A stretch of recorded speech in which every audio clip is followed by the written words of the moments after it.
Bonjour, à l'occasion de la fête des Saints Innocents, je vous propose aujourd'hui le texte d'une audience générale du pape François tenue le mercredi 4 janvier 2017. Je vous lis ce texte que je trouve édifiant et éclairant. Je vous dis tout simplement, le nom Rachel signifie en hébreu brebis. Chers frères et sœurs, bonjour. Dans la catéchèse d'aujourd'hui, je voudrais contempler avec vous une figure de femme qui nous parle de l'espérance vécue dans les pleurs.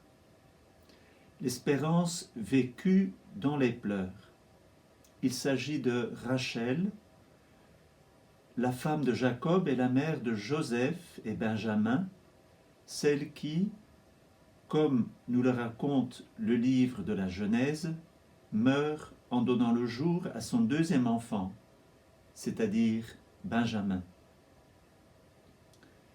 Le prophète Jérémie fait référence à Rachel en s'adressant aux Israélites en exil pour les consoler avec des paroles pleines d'émotion et de poésie, c'est-à-dire qu'il évoque les pleurs de Rachel, mais qu'il donne de l'espérance. Le Seigneur dit ainsi: « À Rama, une voix se fait entendre, une plainte amère, c'est Rachel qui pleure ses fils. Elle ne veut pas être consolée pour ses fils, car ils ne sont plus. » C'est tiré de Jérémie, chapitre 31, verset 15. Et le pape continue. Dans ces versets, Jérémie présente cette femme de son peuple, la grande matriarche de sa tribu, dans une réalité de douleur et de pleurs, mais en même temps qu'une perspective de vie impensable. Rachel, qui dans le récit de la Genèse était morte en accouchant et avait assumé cette mort pour que son fils puisse vivre, maintenant présentée en revanche par le prophète comme vivante à Rama, là où se rassemblaient les déportés, pleure pour ses enfants qui d'une certaine façon sont morts en partant en exil. Des enfants qui, comme elle le dit elle-même, ne sont plus. Ils ont disparu pour toujours. Et Rachel ne veut pas être consolée pour cela. Son refus exprime la profondeur de sa douleur et l'amertume de ses pleurs.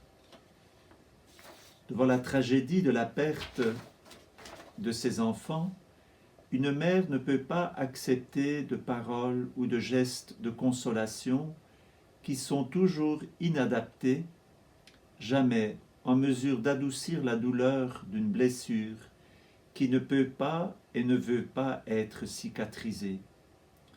Une douleur proportionnelle à l'amour. Chaque mère sait tout cela. Et elles sont nombreuses aujourd'hui aussi, les mères qui pleurent, qui ne se résignent pas à la perte d'un enfant, inconsolables devant une mort impossible à accepter.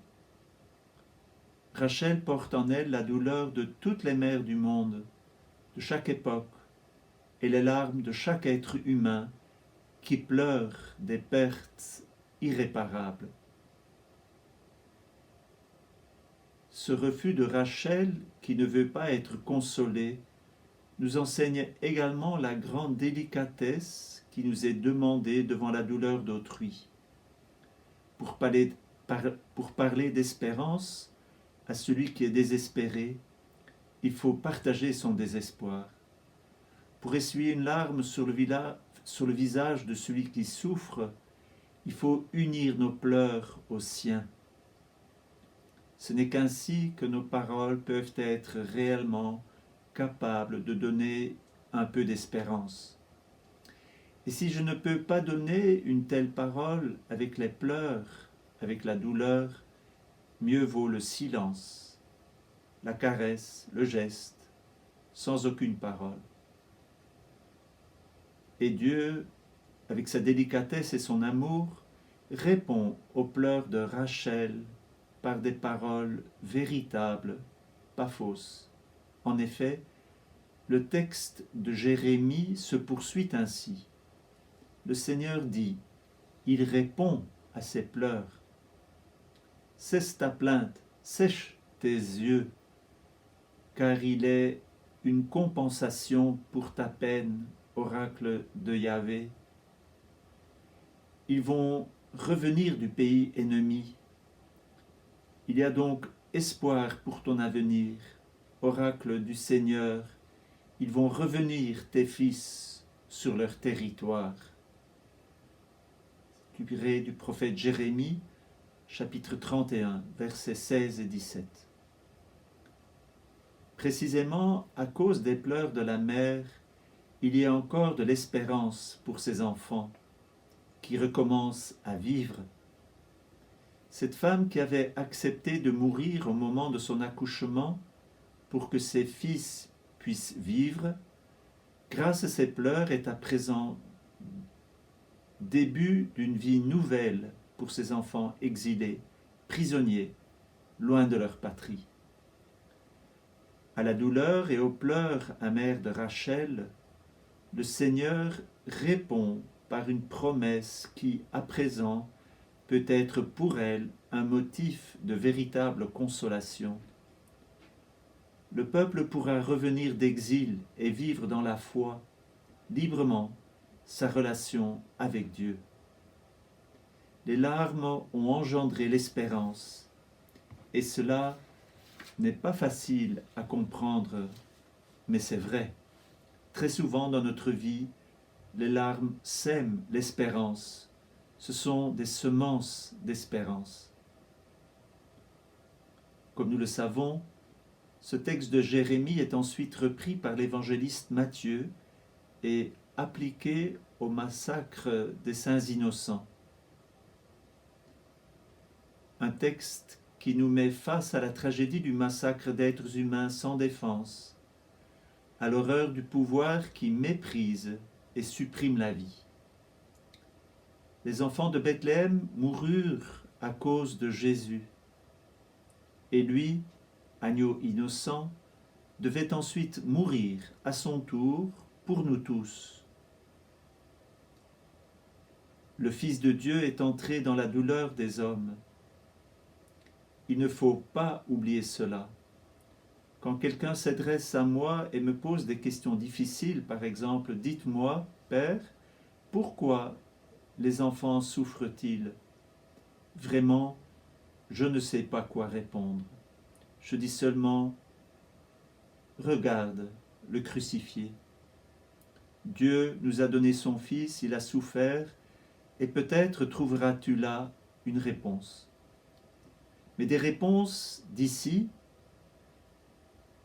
il n'y en a pas. Uniquement regarder l'amour de Dieu qui donne son Fils, qui offre sa vie pour nous, peut nous indiquer un certain chemin de consolation. Et c'est pour cela que nous disons que le Fils de l'homme est entré dans la douleur des hommes. Il a partagé et accueilli la mort. Sa parole est définitivement une parole de consolation parce qu'elle naît des pleurs. Et sur la croix, ce sera lui, le Fils mourant, qui donnera une nouvelle fécondité à sa mère, en lui confiant le disciple Jean et en faisant d'elle la mère du peuple des croyants.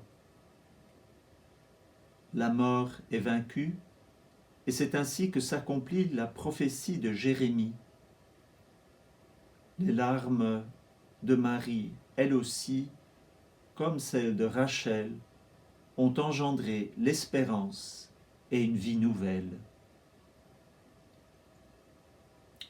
Voilà, J'espère que cette catéchèse ou cette audience générale du pape François vous aide pour vivre cette fête aujourd'hui. À demain.